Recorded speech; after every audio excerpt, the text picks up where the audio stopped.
So hello students, welcome back to my channel. तो आज हम बात करेंगे 11th क्लास की माइक्रो इकोनॉमिक्स में से कंज्यूमर इक्विलिब्रियम में ऑर्डिनल अप्रोच के सेकंड पार्ट के बारे में। ऑर्डिनल अप्रोच क्या होता है, इसका बेसिक कॉन्सेप्ट क्या है, indifference curve, indifference set, indifference map, वो सारा हम आपको ऑलरेडी करवा चुके हैं। आज हम कंटिन्यू करेंगे और देखेंगे बजट सेट, बजट लाइन क्या होता है। बेसिकली अगर हम कंज्यूमर इक्विलिब्रियम की बात करें तो ऑर्डिनल अप्रोच के अकॉर्डिंग कंज्यूमर इक्विलिब्रियम हम नंबर सिस्टम में नहीं बल्कि रैंकिंग सिस्टम के अकॉर्डिंग आइडेंटिफाई करते हैं। यानी ऑर्डिनल अप्रोच जो कि हिक्स और एलन ने डेवलप किया था, उसका यह मानना था कि कंज्यूमर इक्विलिब्रियम हम नंबर सिस्टम में मेजर कर ही नहीं सकते, जो कि रियलिटी भी है। कैसे हम अपनी सेटिस्फेक्शन को नंबर दे सकते हैं कि मेरे को ये कंज्यूम करने के बाद, चॉकलेट कंज्यूम करने के बाद इतनी सेटिस्फेक्शन मिली, मेरे को ये ड्रेस वियर करने के बाद इतनी सेटिस्फेक्शन मिली, तो पॉसिबल नहीं है।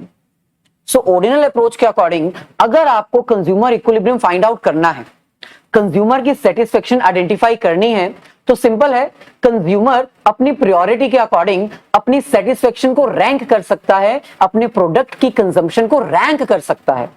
सो ऑर्डिनल अप्रोच जैसे कि मैंने बताया रैंकिंग सिस्टम फॉलो करती है। इसमें कंज्यूमर की सेटिस्फेक्शन को मेजर करने के लिए कंज्यूमर अपनी प्रायोरिटी खुद सेट करता है, और प्रायोरिटी हर कंज्यूमर की डिफरेंट हो सकती है। जैसे फॉर एग्जांपल मैं अगर प्रायोरिटी दूं तो हो सकता है मेरी प्रायोरिटी के अकॉर्डिंग चॉकलेट बेटर है एज कंपेयर टू आइसक्रीम। वहीं पर आपकी सेटिस्फेक्शन अलग हो सकती है। हो सकता है आपको लगता हो कि नहीं, जो चॉकलेट है वो ज्यादा सेटिस्फैक्टरी नहीं है, आइसक्रीम ज्यादा सेटिस्फैक्टरी है, तो आपने पहली प्रायोरिटी, पहली रैंकिंग, पहली सेटिस्फेक्शन आपने आइसक्रीम को दी। सो अभी तक इस कॉन्सेप्ट के अकॉर्डिंग, ऑर्डिनल अप्रोच के अकॉर्डिंग, ऑर्डिनल यूटिलिटी के अकॉर्डिंग हम आपको indifference set, indifference curve, indifference map and properties of indifference curve detail में करवा चुके हैं।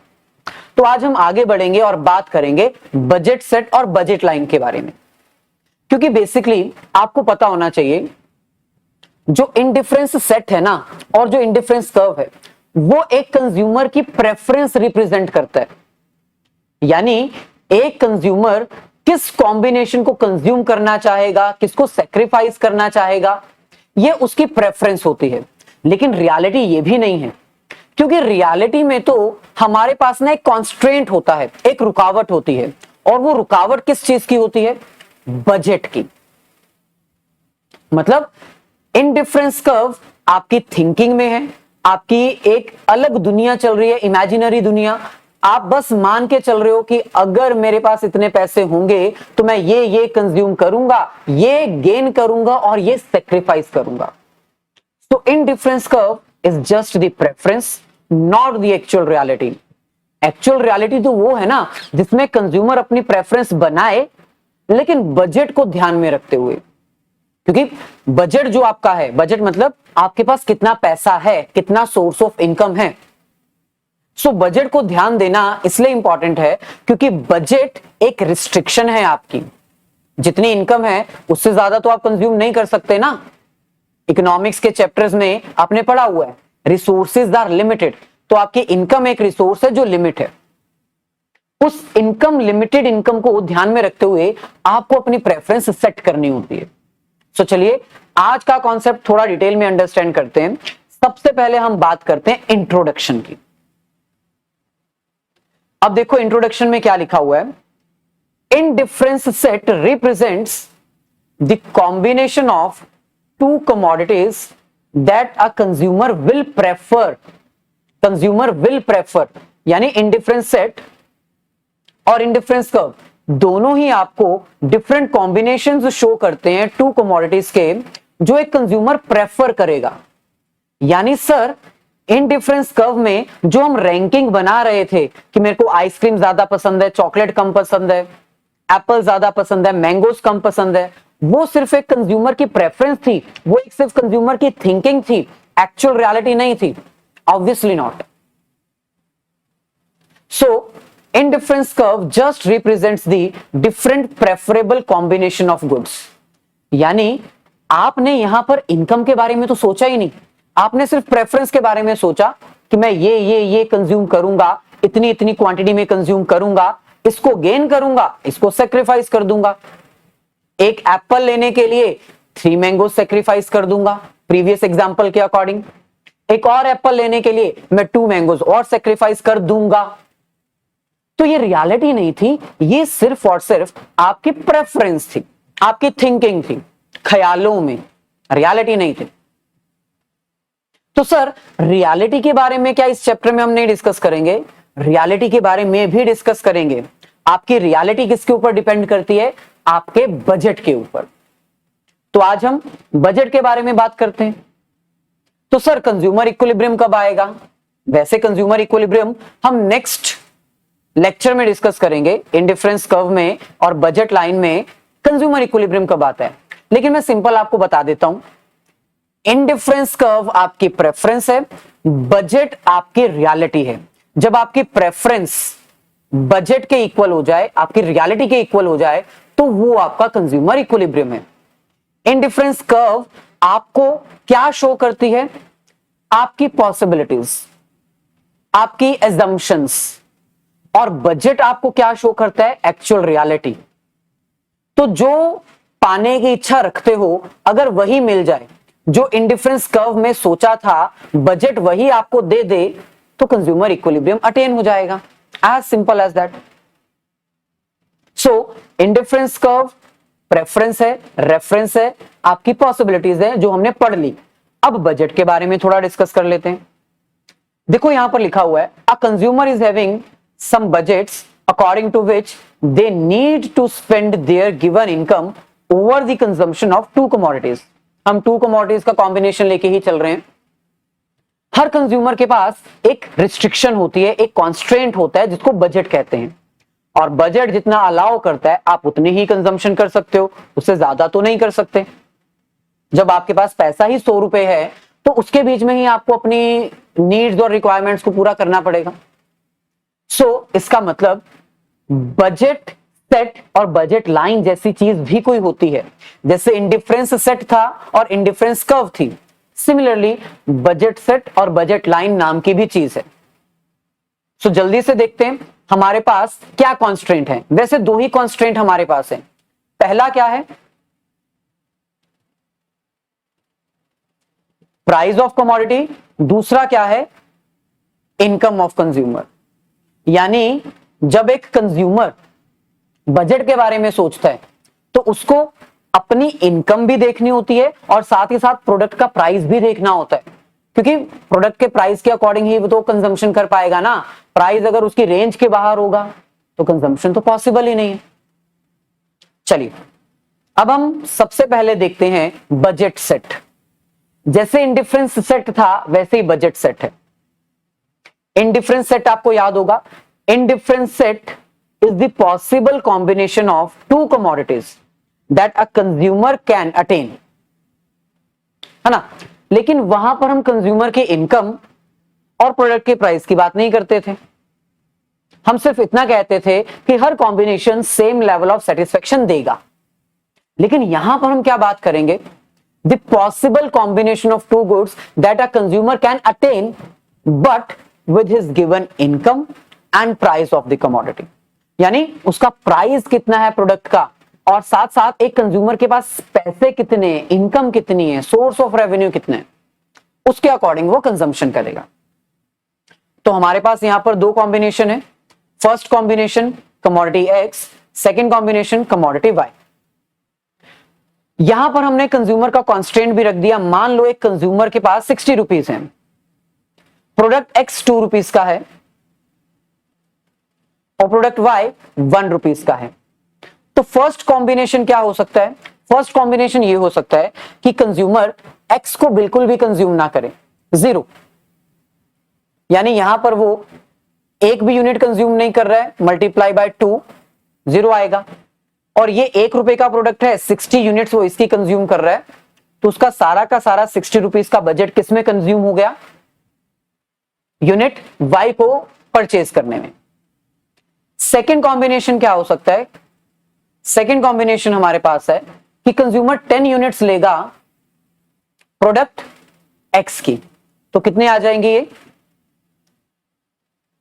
20, और 40 यूनिट्स लेगा प्रोडक्ट ए की, तो यहां कितने कंज्यूम हो जाएंगे पैसे उसके, टोटल इनकम का 40 रुपीज यहां कंज्यूम हो जाएगा।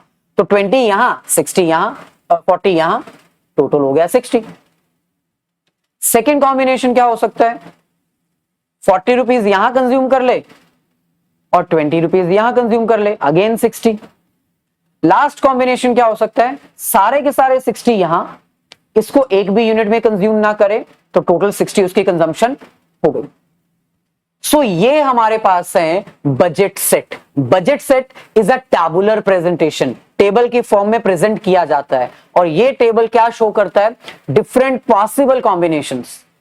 पॉसिबल कॉम्बिनेशंस मतलब जिसको अटेन किया जा सकता है with the help of given income and price of the commodity. क्योंकि ऑब्वियसली जब हम प्रेफरेंस कर रहे थे तब इनकम और प्राइस के बारे में हम नहीं सोच रहे थे, लेकिन यहां पर हमें इनकम और प्राइस दोनों के बारे में सोचना पड़ेगा।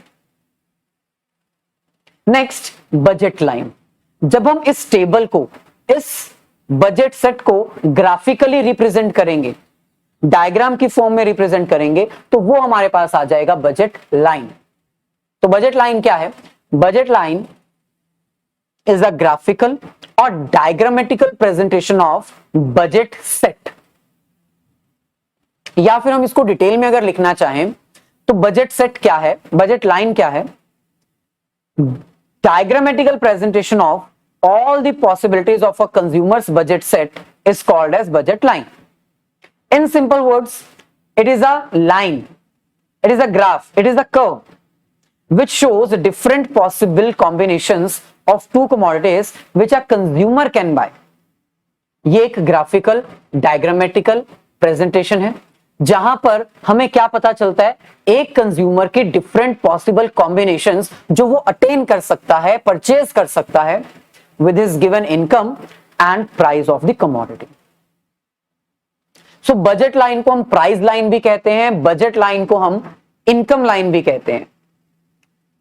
इनकम लाइन क्यों, क्योंकि यहां पर कंज्यूमर का इनकम जो है वो कॉन्स्ट्रेंट है, रुकावट है उसकी परचेजिंग पावर में। और प्राइस लाइन क्यों कहते हैं इसको, क्योंकि प्रोडक्ट का प्राइस भी एक कंज्यूमर की परचेजिंग पावर पे कॉन्स्ट्रेंट है, रुकावट है। प्राइस जितना ज्यादा होगा कंज्यूमर की परचेजिंग पावर उतनी ही कम होती जाएगी। अगर हम इसको डायग्रामेटिकली प्रेजेंट करें तो ये कैसे आएगा, सिंपल है, ये हमारे पास y एक्सिस, ये हमारे पास x एक्सिस, यहां पर हम x और y, यहां पर हम x कमोडिटीज को लोकेट कर देते हैं, यहां पर y, आप जैसे मर्जी करो। अगर हम हमारा टेबल देखें, सो 0, 10, 20, 30, 10-10 का गैप है, यहां पर 20-20 का गैप है, सो इसी गैप को हम मेंटेन करते हैं। 20, 40 एंड 60, 10, 20 एंड 30। सो कॉम्बिनेशन के अकॉर्डिंग फर्स्ट कॉम्बिनेशन था 0 commodities of x and 60 commodities of y, तो फर्स्ट हमारे पास पॉइंट यहां पर आ जाएगा। Second point 10 units and 40 units, तो सेकेंड पॉइंट यहां। ऐसे ही third point 20 and 10 and last point 0 and 30। तो अगर इन सभी पॉइंट्स को हम ज्वाइन कर लें तो ये कर्व हमारी कुछ इस तरह की बनेगी।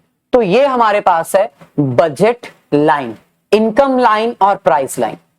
अब ये देख सकते हो कि ये एकदम स्ट्रेट है। स्ट्रेट क्यों है, क्योंकि सिंपल रीजन है, कोई भी कर्व हो उसका जो शेप है वो डिपेंड करता है मार्जिनल रेट ऑफ सब्स्टिट्यूट के ऊपर। मार्जिनल रेट ऑफ सब्स्टिट्यूट का फॉर्मूला क्या है, change in sacrifice over change in gain. और हमारा यहां पर चेंज इन गेन और सेक्रीफाइस का रेशियो सेम है। कैसे, हर बार हमें गेन 10 का हो रहा है और सेक्रीफाइस हम 20 का कर रहे हैं, जैसे फर्स्ट हमें गेन हुआ यहां पर 10 का, सेक्रीफाइस हमने कितने का किया 20, सो 20/10। सेकेंड केस में अगेन गेन हुआ 10 का, सेक्रीफाइस किया 20 का, गेन हुआ 10 का, सेक्रीफाइस किया हमने अगेन 20 का। सो इसलिए हर बार रेशो आपकी 2:1 है। सो जब MRS कांस्टेंट होता है तो आपकी कर्व स्ट्रेट बनती है। अगर MRS डिक्रीजिंग होगा तो वो कॉन्वेक्स बनेगी। याद है ना आपको, प्रीवियस लेक्चर में आपको बताया गया था इनडिफरेंस कर्व कॉन्वेक्स होती है क्योंकि वहां पर marginal rate of substitute decreasing होता है। चलिए आगे बढ़ते हैं। नेक्स्ट हमारे पास है attainable versus non attainable combination. अब ये भी सिंपल है, ये जो बजट लाइन है ये हमारी कॉन्स्ट्रेंट है, हम इससे बाहर नहीं जा सकते। हां, विद इन रह के हम कंजम्पशन जरूर कर सकते हैं।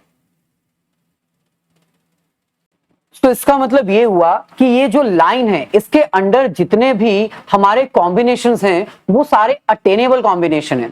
फॉर एग्जाम्पल अगर मैं कहूं कि मेरे को ये पॉइंट पे कंजम्पशन करनी है, ये पॉइंट मतलब 30 units of goods Y and 5 units of goods X, तो क्या ये पॉसिबल है? यस, मेरे पास इतना इनकम सोर्स है कि मैं इस लाइन के अंडर किसी भी पॉइंट को अटेन कर सकता हूं, अचीव कर सकता हूं। यानी ये जो एरिया है ना लाइन के अंडर वाला, ये सारा एरिया मेरा फिजिबल एरिया है, ये जितना भी एरिया इसके अंडर कवर होगा। लेकिन इसके बाहर अगर मैं कहूं कि मैं इस पॉइंट को अचीव करना चाहता हूं तो ये पॉसिबल नहीं है, क्योंकि ये पॉइंट जो है वो आउटसाइड दी रेंज है, आउटसाइड दी लाइन है, ये मेरे बजट से बाहर चला जाएगा। इस लाइन के बाहर मैं किसी भी पॉइंट को अटेन नहीं कर सकता। सो अटेनेबल एरिया वो जो with in the budget line हो और नॉन अटेनेबल या अनअटेनेबल एरिया वो जो लाइन के बाहर चला जाए। अटेनेबल एरिया को हम फिजिबल एरिया भी कहते हैं, नॉन अटेनेबल एरिया को हम नॉन फिजिबल एरिया भी कहते हैं। सो यहां पर एक बार जल्दी से देख लीजिए, budget line is a line which shows all those combinations which can be attainable by a consumer through spending his given income on the consumption of two commodities.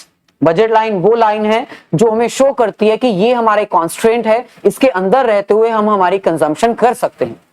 It means all those combinations which are within or on the budget line are attainable. वो सारे points जो line के under आएंगे या line के ऊपर आएंगे वो अटेनेबल हैं, और वो सारे पॉइंट्स जो बाहर हैं आउटसाइड द बजट लाइन वो सारे क्या हैं? Non attainable. अटेनेबल को हम फिजिबल रीजन भी कहते हैं, नॉन अटेनेबल को हम नॉन फिजिबल रीजन भी कहते हैं। नेक्स्ट हमारे पास है assumptions of budget line. Budget line की दो ही assumptions हैं। जब भी हम कंज्यूमर इक्विलिब्रियम स्टडी करेंगे तो हम ये मान के चलेंगे, assumption का मतलब होता है कि हम ये मान के चलते हैं। सो हम ये मान के चलते हैं कि कंज्यूमर की इनकम जो है वो चेंज नहीं होगी, वो स्टेबल रहेगी, अनचेंज्ड रहेगी। क्योंकि अगर कंज्यूमर की इनकम बढ़ती गई या कम होती गई तो कंज्यूमर इक्विलिब्रियम स्टडी करना मुश्किल हो जाएगा।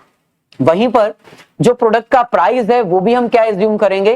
कांस्टेंट रहेगा, जो है उतना ही रहेगा, चेंज नहीं होगा। सेम क्यों हम ये मान के चल रहे हैं? क्योंकि कंज्यूमर इक्विलिब्रियम की कंडीशन हमें स्टडी करनी है।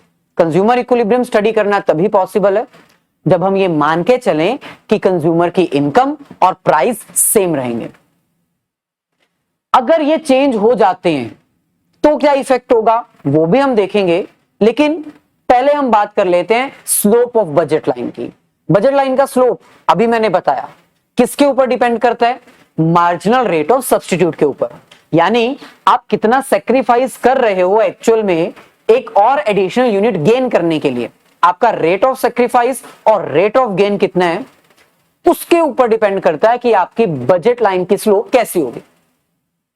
अगर तो आप ज्यादा सेक्रीफाइस कर रहे हो, अगर आपका marginal rate of substitute increasing है तो आपकी लाइन जो है वो कॉनकेव होगी। वहीं पर अगर आपका marginal rate of substitute decreasing है, यानी हर बार एक और यूनिट लेने के लिए आप सेक्रीफाइस कर तो रहे हो लेकिन कम सेक्रीफाइस कर रहे हो, तो आपकी लाइन क्या होगी? कॉन्वेक्स। और वहीं पर अगर आपका marginal rate of substitute constant है, हर बार सेम सेक्रीफाइस कर रहे हो, सेम गेन कर रहे हो, तो ये स्ट्रेट होगी। तो सिंपल है, अभी हमने चेक किया हमारी जो ये लाइन है वो स्ट्रेट है क्योंकि हमारा marginal rate of substitute constant है। सो चलिए, slope of budget line is straight and constant because the price of commodities are given in the market, which shows that to obtain 1 unit of goods X we have to sacrifice 2 units of goods Y। so जो example हमने बताई उसी को हमने यहां पर लिखा है कि हर एक यूनिट पाने के लिए हमें 2 यूनिट सेक्रीफाइस करनी पड़ती हैं Y कमोडिटीज की। Shift in budget line last topic है। क्या बजट लाइन में शिफ्ट हो सकता है? बजट लाइन फॉरवर्ड या बैकवर्ड शिफ्ट कर सकती है? वैसे तो हमने एज्यूम किया है कि बजट लाइन में ना ही प्राइस ना ही इनकम चेंज होगी, लेकिन अगर प्राइस और इनकम में से कोई भी चेंज होता है तो बजट लाइन में भी शिफ्ट होगा ही होगा। सबसे पहले हम बात करते हैं चेंज इन इनकम। अगर कंज्यूमर की इनकम चेंज हो गई तो दो सिचुएशंस हो सकती हैं। Number 1 increase and number 2 decrease. अगर इनकम इंक्रीज हो जाती है तो एक कंज्यूमर पहले के मुकाबले ज्यादा कंजम्पशन कर पाएगा, मतलब ज्यादा प्रोडक्शन, ज्यादा गुड्स कंज्यूम कर पाएगा, अपनी सेटिस्फेक्शन और ज्यादा सेटिस्फाई कर पाएगा। तो उस केस में क्या होगा, आपकी जो बजट लाइन है वो फॉरवर्ड शिफ्ट हो जाएगी। एक बार प्रैक्टिकली यहां पर देख लेते हैं। ये हमारे पास y एक्सिस, ये x एक्सिस। मान लो ये थी आपके पास ओरिजिनल बजट लाइन, ये बजट लाइन थी। अगर आपकी इनकम इंक्रीज हो गई, एक कंज्यूमर की इनकम इंक्रीज हो गई, तो आपकी बजट लाइन जो है वो फॉरवर्ड शिफ्ट हो जाएगी, यहां पर आ जाएगी, shifted from this to this. मान लो आपकी इनकम 60 थी, वो इंक्रीज होके हो गई 70। तो इसका मतलब है आपके पास पैसे ज्यादा हैं, आप पहले के मुकाबले ज्यादा कंजम्पशन कर सकते हो, ज्यादा गुड्स और सर्विसेज परचेज कर सकते हो, तो आपकी जो बजट लाइन है वो फॉरवर्ड शिफ्ट हो जाएगी। तो यहां पर हम लिखेंगे फॉरवर्ड शिफ्ट या फिर राइटवर्ड शिफ्ट। वहीं पर अगर आपकी इनकम कम हो गई तो आपकी बजट लाइन जो है वो बैकवर्ड शिफ्ट हो जाएगी। मान लो आपकी इनकम 60 से 50 हो गई, तो ये क्या हो जाएगा, बैकवर्ड शिफ्ट।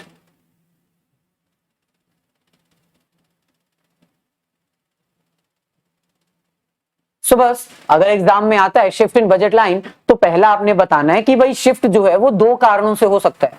पहला, अगर कंज्यूमर की इनकम इंक्रीज डिक्रीज हो जाए। दूसरा, अगर प्रोडक्ट के प्राइस इंक्रीज डिक्रीज हो जाए। चलिए इसको भी डिस्कस कर लेते हैं। Change in price of commodities. अब यहां पर हमारे पास टोटल कमोडिटीज कितनी है, 2। तो सबसे पहले हम बात करते हैं change in price of x commodity.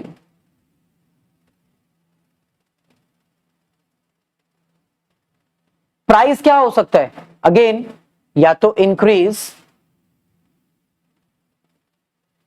या फिर क्या हो सकता है, डिक्रीज। अगर प्राइस इंक्रीज हो जाए तो क्या होगा, एक कंज्यूमर की परचेजिंग पावर कम हो जाएगी। अगर प्रोडक्ट महंगा होगा तो वो पहले के मुकाबले अपनी कंजम्पशन कम कर देगा, जिसके कारण उसकी कंजम्पशन कम हो जाएगी, यानी परचेजिंग पावर कम हो जाएगी। तो अगर मैं इसको ड्रॉ करूं, ये हमारे पास y एक्सिस, ये हमारे पास x एक्सिस।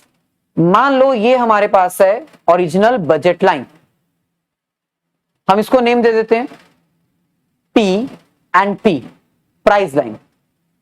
अगर एक कंज्यूमर की मतलब प्रोडक्ट का प्राइस इंक्रीज हो जाए, X का प्राइस इंक्रीज हो जाए, तो यहां से तो ये वही पोजीशन पर रहेगी, लेकिन X, क्योंकि यहां पर हमारे पास X है ना, तो यहां पर ये क्या हो जाएगी, लेफ्टवर्ड शिफ्ट। लेफ्टवर्ड क्यों सर, क्योंकि कंज्यूमर की परचेजिंग पावर कम हो चुकी है। जब परचेजिंग पावर कम हो जाएगी तो वो अपनी कंजम्पशन भी कम कर देगा। पहले वो इतनी क्वांटिटीज परचेज करता था, तो अब वो इतनी क्वांटिटी परचेज कर पाएगा। सो P से ये बैकवर्ड शिफ्ट हो जाएगी, लेफ्टवर्ड शिफ्ट हो जाएगी, कहां पर? P1 में।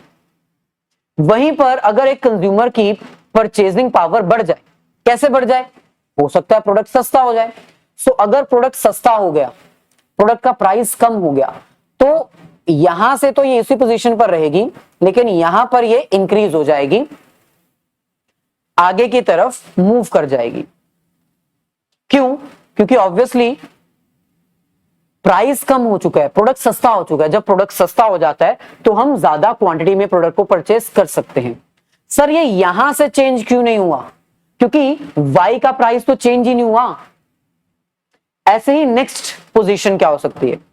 सिमिलरली अगर सिर्फ Y का प्राइस चेंज हो जाए तब क्या होगा? तो इसमें भी डायग्राम सेम ही बनेगा। ये आपके एक्स एक्सिस, ये आपके ये Y एक्सिस, ये एक्स एक्सिस, ये आपका फर्स्ट है ओरिजिनल बजट लाइन। अगर Y का प्राइस कम हो जाए, सस्ता हो जाए, तो परचेजिंग पावर बढ़ जाएगी, हमारी कर्व आगे की तरफ शिफ्ट कर जाएगी।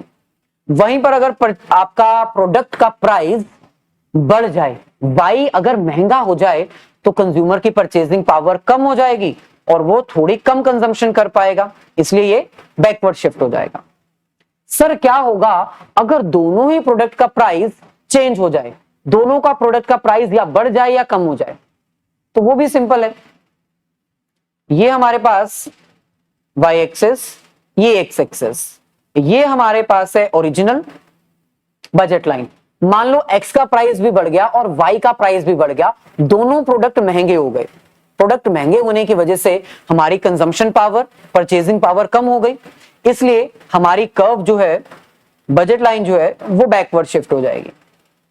लेकिन मान लो आपकी जो प्राइजेस हैं वो कम हो गए, X भी सस्ता हो गया, Y भी सस्ता हो गया, तो आपकी परचेजिंग पावर जो है वो बढ़ जाएगी और कर्व जो है वो फॉरवर्ड शिफ्ट हो जाएगी। सो इसको हम कहते हैं backward shift and rightward shift. किस कारण से होता है? Due to change in price और due to change in income of the consumer. तो ये था हमारा आज का कॉन्सेप्ट। आने वाले कॉन्सेप्ट में हम बजट लाइन और इंडिफरेंस कर्व के कॉन्सेप्ट को क्लब करके ये पता करेंगे कि कंज्यूमर इक्विलिब्रियम कैसे स्टडी किया जाता है। वीडियो अगर अच्छी लगी हो तो इसको लाइक और अपने सभी फ्रेंड्स के साथ शेयर जरूर कर दीजिएगा। डायग्राम में जो आपको लेबलिंग है वो अच्छे से करनी है, लेबलिंग करनी नहीं भूलना। जैसे फॉर एग्जांपल यहां पर आप क्या लेबल करोगे, यहां पर आपकी लेबलिंग क्या होगी? Backward shift.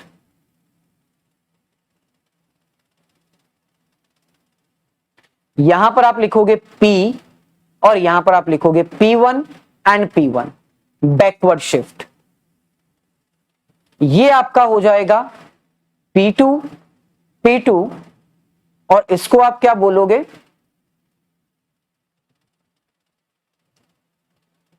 Forward shift. ये आपकी Y एक्सिस, ये X एक्सिस, ये ओरिजिनल पॉइंट। तो आपको डायग्राम को प्रेजेंट ऐसे करना है कि एग्जामिनर डायग्राम देख के ही आपको मार्क्स दे दे। चलिए